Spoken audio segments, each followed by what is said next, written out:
quelques arbres fruitiers qui ont été plantés. Et ils ont mis quelques carrés de miscanthus. Et donc ça, c'est financé par qui Alors ça, c'est financé par le propriétaire. Ouais. Et une partie est prise en charge par RTE dans le cadre d'une convention. Ok. Voilà. Et la Fédé, là, elle intervient à quel niveau? On a mis en relation RTE, le propriétaire. Tu vois, les parties ont été gardées ouvertes. Il y a des mares qui sont maintenues.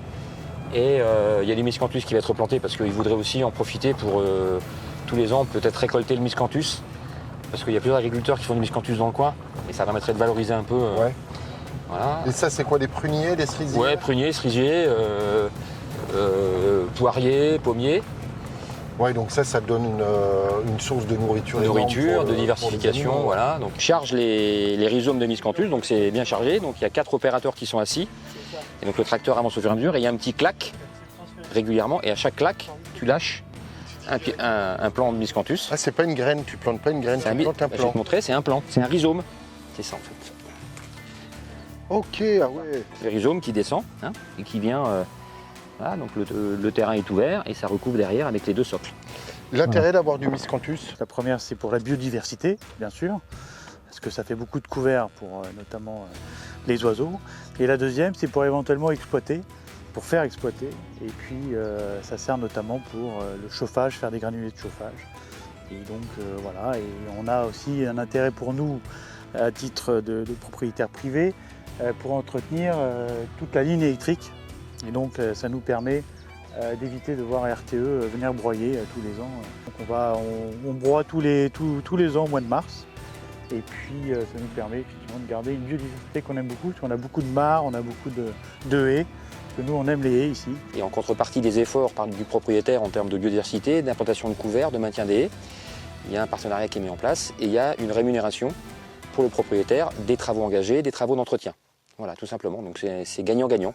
Donc RTE ne vient pas broyer, ne dépense pas des sommes folles pour venir broyer en dépensant du carburant et du temps, et laisse au propriétaire le choix de mettre en place des choses. Donc c'est validé d'avance, c'est-à-dire qu'on ne fait pas n'importe quoi. Il y a un plan d'aménagement qui est validé par RTE, et ce qui permet comme ça de valoriser des espaces importants. Là on est sur 17 hectares, donc c'est important d'avoir cette relation entre RTE et le propriétaire. Et nous, tous les ans, en aparté, la fédération fait une opération miscanthus et on fait des petits plots de miscanthus, là pour la petite faune, en plaine. Ok. Parce que l'avantage, il n'y a pas un gros système racinaire, ça ne gêne pas les agriculteurs avec leur rampe, donc c'est flexible. Voilà. Donc là, ils vont charger le...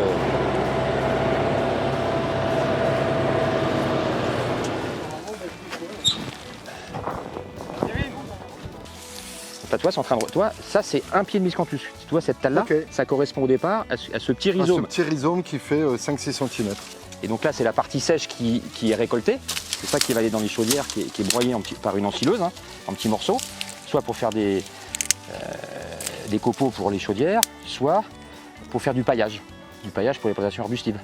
Ok. Ça remplace la paille, en fait. Ouais. Tu vois, et c'est un matériau qui est intéressant, qui est récolté au mois de mars, qui est très dur. Attends, c'est pas... Ah oui, putain, c'est une vraie baguette. Ouais. Je vais voir si... Ouais, si tu prends un coup sur la tête... Mets tes mains comme ça. Mets tes mains comme ça, Fabien. Et t'imagines, durant l'hiver, c'est tout vert. Et comment c'est un peu coupant, toi, c'est irritant. Donc ceux qui chassent le sanglier dans ces espaces, que les sangliers apprécient forcément, il faut leur souhaiter bon courage. Voilà. Parce que le sanglier, malheureusement ou heureusement, ça dépend, affectionne énormément ce genre de culture qui reste sur pied tout l'hiver. Et qui reste comme ça. Donc tu vois absolument rien.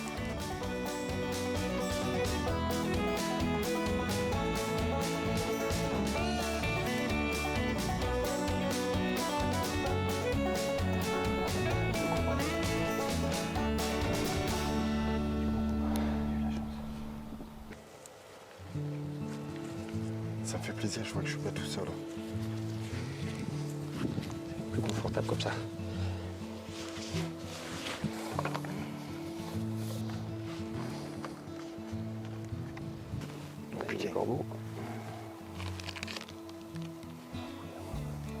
C'est pour me protéger, pour éviter d'attraper des maladies. Le petit coquin. Espèce de petit coquin. Là, tu as un petit bois avec une mare, tu as un deuxième petit bois avec une mare, mais qui doit être sèche. Et là, tu as un petit bois le long du TGV et un autre petit bois à l'autre bout là-bas. Ok. Et tu as un grand fossé qui sépare. Et donc, je pense que c'est un colza qui est là-haut de mémoire. On va aller voir. Donc là, c'est le stade où le maïs craint plus les sangliers. C'est fini, On appelle le stade 6 feuilles, quoi. 4-6 feuilles. C'est terminé. Il n'y a plus d'intérêt à aller chercher la graine, c'est Il fini. y a plus, la graine n'existe Elle plus. n'existe plus, elle a servi à nourrir la plante. Bon, il y a un peu quelquefois les corbeaux qui continuent encore un peu des fois À piquer les tiges. à arracher, mais bon, on est vraiment sur le stade qui craint plus du tout là. Et là, c'est des zones où il y a beaucoup de dégâts. Alors, beaucoup non, mais régulièrement des dégâts. Ouais. Avec un impact non négligeable pour l'exploitant, hein, pour l'agriculteur, ce qui est normal. On va faire le bord de forêt qui est un peu ombragé, on va faire le tour. Comme ça, on reviendra un peu, à mon avis, un peu au coin du bois, tu vois, où il y a le chêne là. Ouais. Tu as une culture sur pied, tu as le maïs qui est là, puis tu as les deux bosquets. Et on peut éventuellement rester en point d'observation, mais voilà, on peut marcher tranquille pour se rendre compte de la présence des sangliers. Et on voit qu'ils ont trouvé des grains de maïs, Ouais. par contre. Hein. On voit bien que là, c'est creusé, ils ont cherché un grain, 2 grains, 3 grains. Donc là, ça va, c'est tout à fait, entre guillemets, supportable. D'habitude, c'est des rayons complets, là, on voit bien. Hein. Là, c'est un peu plus. Ouais, un peu plus, là, à ton pied. Là, t'en as, là, t'en as. Bon. Quand les colzas vont être récoltés, ils vont être dans les maïs. Oui. Quand les maïs vont récolter, quelquefois il y a des engrais Il y a verts, de la qu'on appelle moutarde. des sipans et de la moutarde, ils sont dedans. Et tu refais le cycle. Et après, les sipans qui sont laissés, tu repars en mars, tu as les colzas, c'est fini, et tu as fait le tour. Et tu as 100% des sols couverts. Et tu as des sangliers toute l'année en plaine. Et on en connaît les conséquences. On se rend pas compte hein, qu'on traverse une parcelle, mais tu t'arrêtes régulièrement, tu regardes, mis bout à bout, À la fin, ça en fait quand même. ça peut faire quelques volumes.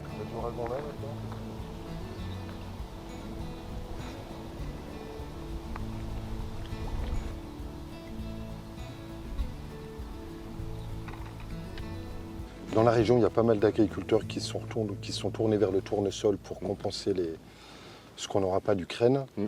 Et tu nous dis que ça fait des gros dégâts. Il y a des gros dégâts par rapport à la faune. Une plante qui est extrêmement sensible dans les premières semaines, très sensible à la prédation par les pigeons, enfin par les oiseaux, et particulièrement les pigeons ramiers et les corbeaux. Et donc aujourd'hui, on a une vraie problématique de dégâts. Aujourd'hui, les dégâts liés aux corbeaux et aux pigeons sur le département de Saône-et-Marne, en surface, est largement supérieur aux dégâts de sangliers. Ah oui? Ah oui, il n'y a pas photo. Hein. Il n'y a pas photo. Une dernière enquête de la FDSE l'année dernière, il y avait près de 1000 hectares qui étaient détruits par les pigeons et les corbeaux. Alors que les sangliers aujourd'hui, nous, on est entre 5 et 600 hectares. Voilà. Mais on peut encore aujourd'hui prélever des pigeons ou des corvées et des corvidés sur autorisation, hein, évidemment, dans des cultures comme du tournesol, comme des pois ou comme dans des céréales versées jusqu'à la fin du mois de juin.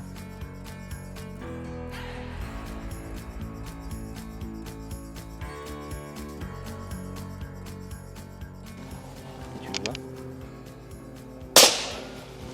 Un autre là. Il y en avait un autre. Vas-y, recharge, il y en a qui viennent plonger juste là. Tu l'as fait. Il va sortir plus loin, je pense. Regarde bien. Hop là. Il est parti à gauche.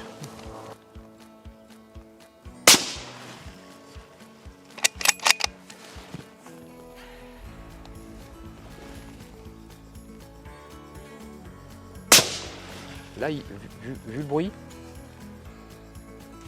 bon ben voilà, acte de régulation sur Ragondin. Bon, on n'était pas venu pour ça. Mais à la chasse, il faut être opportuniste. Tout à fait. Tu as tiré avec quoi là, Et ben, je les ai tirés les trois avec 308 Winchester Extreme Point en 150 grains. C'est aussi l'avantage de ces petits calibres qui font tout. Très polyvalent. Ouais. Tout à fait. Et là, en fait, le problème, alors pourquoi on tire bah, tu vas nous expliquer l'intérêt de tirer les ragondins. Alors, d'abord, c'est une espèce invasive, avec des populations qui sont extrêmement importantes. 2, ça peut commettre des dégâts importants, en particulier sur le maïs, en végétation, il faut se le dire. Et 3, c'est quand même porteur d'une maladie qui s'appelle la leptospirose, qui est transmissible à l'homme. Donc ces 3 éléments font qu'il faut tirer des ragondins. Même quand on part à l'approche du sanglier ou du brocard, si on a l'opportunité de tirer un ragondin, il faut le faire. Voilà, c'est un vrai acte de régulation. Bah, c'est ce qu'on a fait. Bravo. Merci. Ouais, cool. Junior du futur, tu vas être fier de moi, j'ai fait un Ouais, triplé là. de ragondins. Tout à fait. Les 3 sont là. Tu les vois les 3 là? Ah, j'ai les 3. Il faut se rappeler que là, aujourd'hui, on est sur une chasse d'approche ou d'affût, mais c'est dans le cadre d'une lutte contre les dégâts de gibier pour réduire l'impact du sanglier sur le gibier. Donc un sanglier prélevé a une grande valeur en matière de dégâts de gibier. Hein, alors après, voilà, c'est une pratique de chasse qui était encore peu répandue chez nous il y a quelques années, mais aujourd'hui, on est bien obligé de s'en occuper le plus tôt possible, surtout quand il y a des cultures qui sont sensibles, comme les céréales qui sont en lait en ce moment. Donc c'est important, donc tout acte de prélèvement de sanglier aujourd'hui est important. C'est pas la quantité qui compte, mais la qualité. Par contre, évidemment, aujourd'hui, quand on a la chasse d'affût d'approche au mois de juin et qu'il y a une compagnie qui sort, il faut surtout absolument pas prélever la bête de tête. Là par contre, c'est ce qu'il faut absolument pas faire. Il faut aller prélever dans la compagnie. Et ça fait quoi donc si jamais tu prélèves la bête de tête? Les autres animaux, les jeunes qui font 20, 30, 45 kilos sont perdus, ils n'ont plus de repères et ils vont faire n'importe quoi. Et après, ils vont sortir dans les cultures et on risque d'augmenter la problématique des dégâts. Que l'allée les emmène sur des zones qu'elle connaît, etc. Donc le fait de prélever un animal dans la compagnie, tout de suite l'allée meneuse va intégrer le fait qu'il y a un danger. Et avant qu'elle revienne dans la parcelle sur laquelle on a prélevé un animal, il va se passer un peu de temps. Donc pendant ce temps-là, on gagne du temps, donc on économise des dégâts de gibier.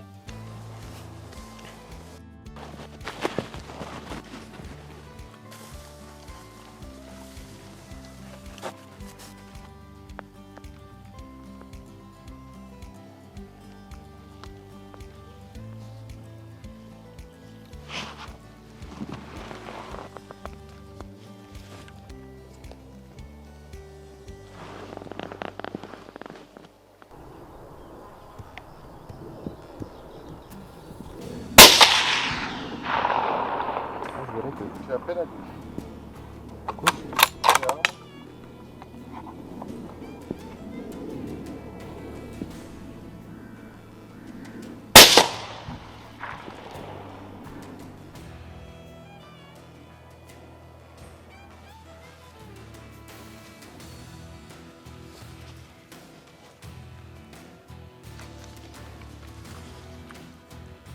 Je comprends quoi, faute de contact sinon.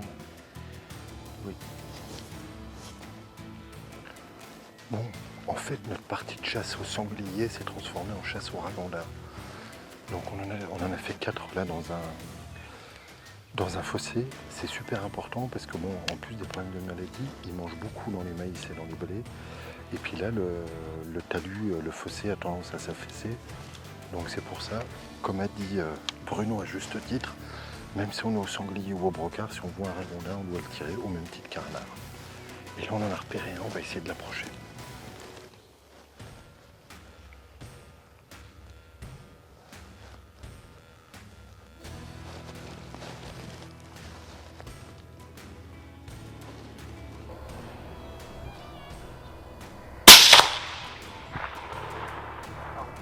Allez, bon.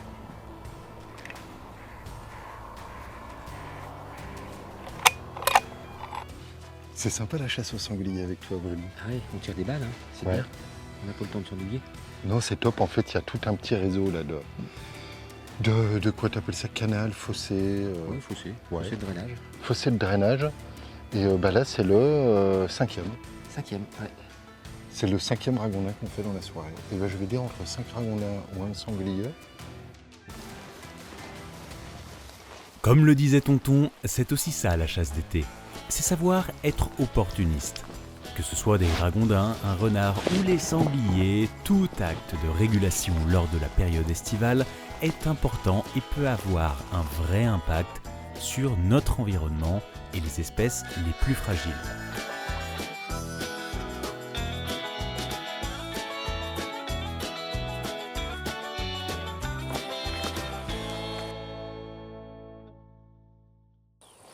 Quelques jours plus tard, changement de décor, mais pas d'ambiance.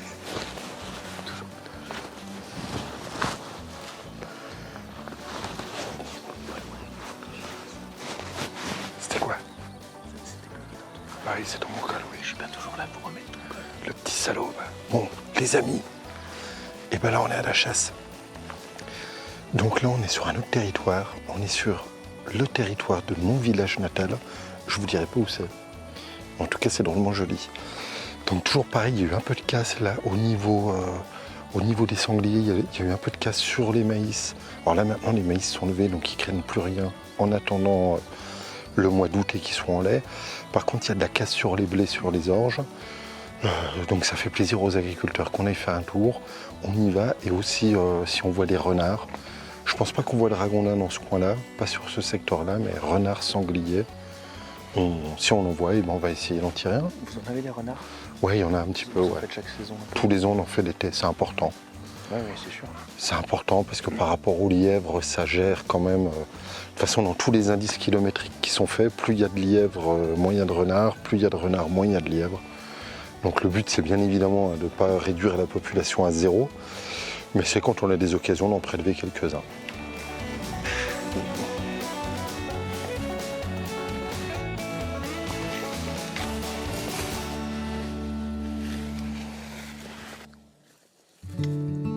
Regarde, là on voit bien les dégâts des sangliers. Ah là oui, c'est sûr. Viens voir, Fabien. Tu vois là on voit vraiment les dégâts.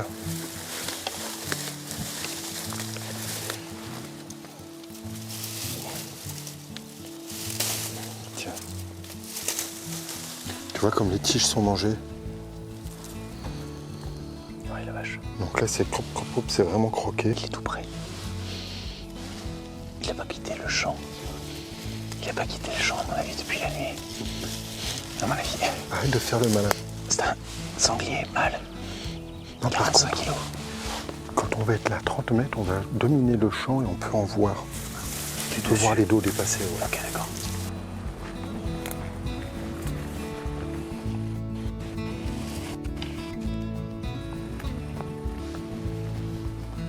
Là, ça se présente comment? Là, le problème, c'est que entre le champ de colza et le champ de blé, il y a très très peu d'espace. Ouais. Et en fait, moi, je voulais aller me mettre dans le champ qui est juste devant nous. Justement, entre un deuxième colza et le champ de blé et le bois aussi. Donc là, les animaux, la nuit, vont vouloir rentrer dans le maïs, dans le blé.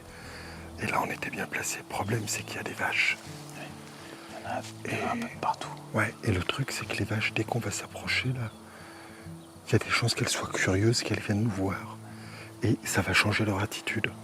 Et ça, les animaux sauvages, quand ils vont voir que les vaches sont un peu sur le qui-vive, pour elles, c'est qu'il y a un truc, donc ça limite quand même les chances de voir des animaux. Là, ce qu'on va faire, on va aller, on a vu un grand champ là, d'orge qui a été moissonné hier. Mais ça a été fait hier. Ça a été fait hier, je crois. Ouais, si ça a été fait hier, en plus, ça peut être bon pour le Donc, renard. à mon avis, pour le renard. Donc, en fait, quand le blé est fauché, quand l'orge est fauché, il y a plein. En fait, il se passe plusieurs choses. Il y a plein de bouffe pour les sangliers qui tombent par terre, donc il y a encore plein à manger. Et pour les renards, tous ces grains qui tombent par terre, ça fait sortir les mulots et les autres petits rongeurs pour justement grignoter. Et donc le renard a beaucoup plus de visibilité pour approcher les mulots, qui en plus sont un peu en mode bouffe à fond. Et pour chasser, c'est vachement plus facile, y compris pour chasser les lièvres qui sont dans le champ et tout ça. Et comme ça, on va vraiment voir tout le champ. Je pense qu'on devrait quand même voir au moins un ou deux renards là-dedans. Allez, go!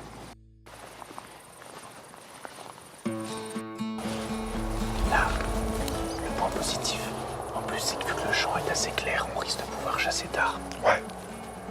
Ouais, là, tu vois super tard. Là, tu vois super tard, enfin, tout du moins les sangliers.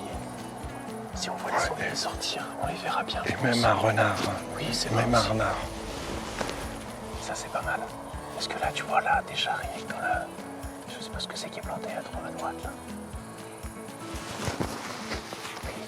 C'est déjà sombre, quoi. Ça, c'est super important, l'approche. Là, ouais, c'est top.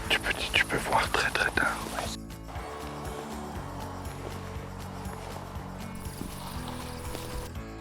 Il nous a vus.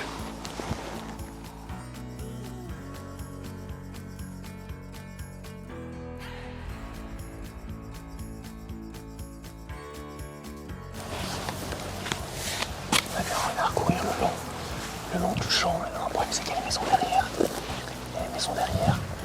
On va essayer de s'approcher, de trouver un angle. On pourra tirer en sécurité. Non, mais c'est pas lui.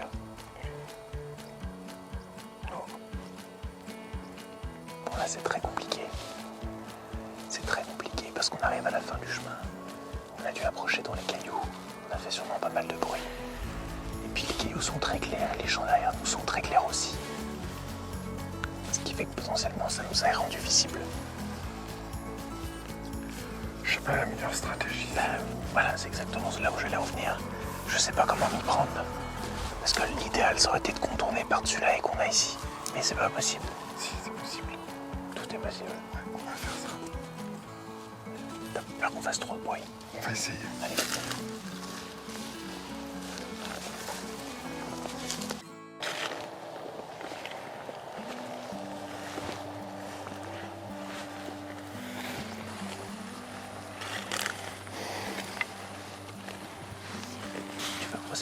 On va essayer d'aller se mettre sur la petite butte là. Ah oui, comme ça on n'aura pas les maisons derrière. Comme ça on n'a pas les maisons derrière si ça sort. Il y a loin au fond là. Tout le fait d'avoir un télémètre avec soi. 300 mètres. Ça part. Ouais mais bon, s'il sort dans pas longtemps. De toute façon là ça va nous rapprocher un petit peu. C'est sûr. Allez, go.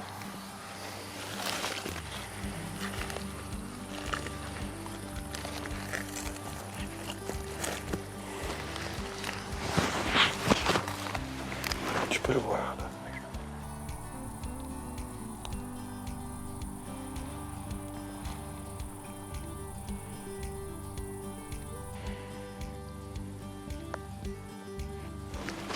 On va approcher un petit peu par là pour décaler les maisons.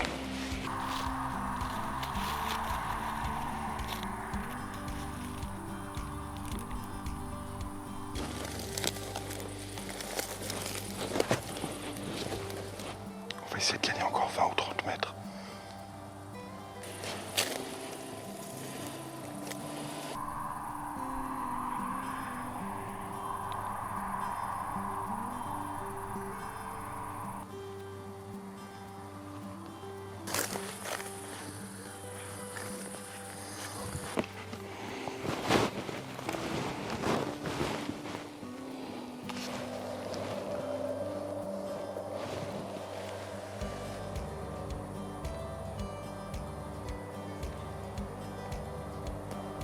Je le vois. Tu fais quoi, tu le tires?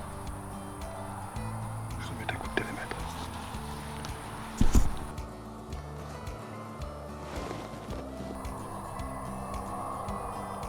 Je vais le tirer là, Idas. Allez. T'es prêt? Quand tu veux.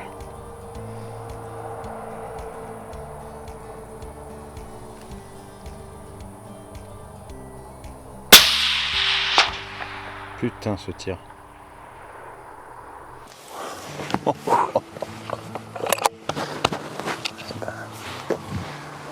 peux dire que la saison commence bien.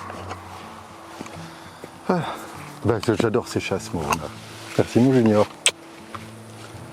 Parce que alors là, tu viens de faire un tir, Kiki. Bon alors par contre, encore une fois, les renards, même quand c'est mort, c'est pas mort. Quand je dis c'est mort, c'est pas mort, là tout à l'heure, il se barre, tu aurais tendance à dire, bon, Ah oui. il vient de se sauver, c'est bon, laisse tomber, on va ailleurs. La chasse est finie. Ben, vraiment avec le renard, je trouve particulièrement, je prends l'exemple que je te donnais l'autre jour, Camille, qui tire dans un champ, rate le renard, 3 quarts d'heure après, il ressort. Et c'est pour ça, tu as vu, quand le renard est parti, On se dépêche. quand le renard est rentré dans le maïs, en fait, au lieu de dire « Ah merde, fais chier, c'est mort et tout », je vous ai dit on se bouge pour vite venir ici parce qu'en fait, je me dis il va ressortir. Depuis les années 80-90, les renards sont vaccinés, il y a eu des campagnes de vaccination, là, ils balançaient des trucs, ça ressemblait, je me souviens, j'étais gamin, il y avait même des trucs, faut pas, si vous trouvez des trucs qui ressemblent à du chocolat, ne mangez pas. C'est des plaquettes pour que les renards les bouffent et se vaccinent contre la rage. Et jeter ça dans les champs. Ouais, ils jetaient ça un peu partout, ouais, près des trous et tout ça. Ah, bah, tu vois, je savais Et ce qui fait qu'il n'y a plus la rage, mais bon, vu que la rage tuait beaucoup de renards, il y a beaucoup de renards. Il n'y a plus de régulation, en tout cas naturelle, quoi. Comment on opère ce coup-ci? Bon, on va aller voir. Si jamais il n'était pas rentré au maïs, imaginons qu'il soit sorti un peu plus dans le champ, nous on ne pouvait pas mieux le tirer parce qu'il y avait toujours les maisons derrière. Par contre, si jamais il nous captait et qu'il rentrait en courant au maïs, là potentiellement il ne sortait pas. Et là donc, d'où le fait de jamais abandonner, quoi. D'ailleurs ça c'est un truc que tu m'as appris, toujours y croire, et c'est vrai, hein. Parce que déjà le fait d'y croire fait que tu vas au bout de l'action tout le temps. Alors, Bienvenue dans ce nouvel épisode de Où est passée la bestiole?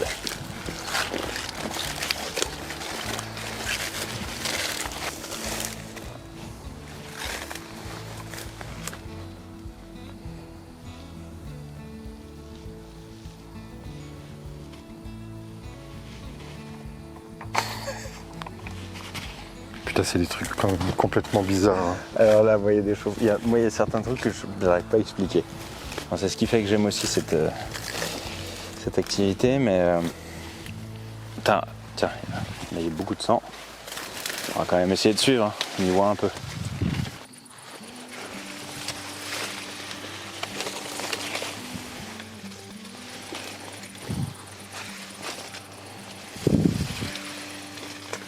Malgré le fait que j'ai clairement vu le renard tomber et rester sur place, celui-ci s'est relevé pour encore parcourir une trentaine de mètres avec une balle dans le cou.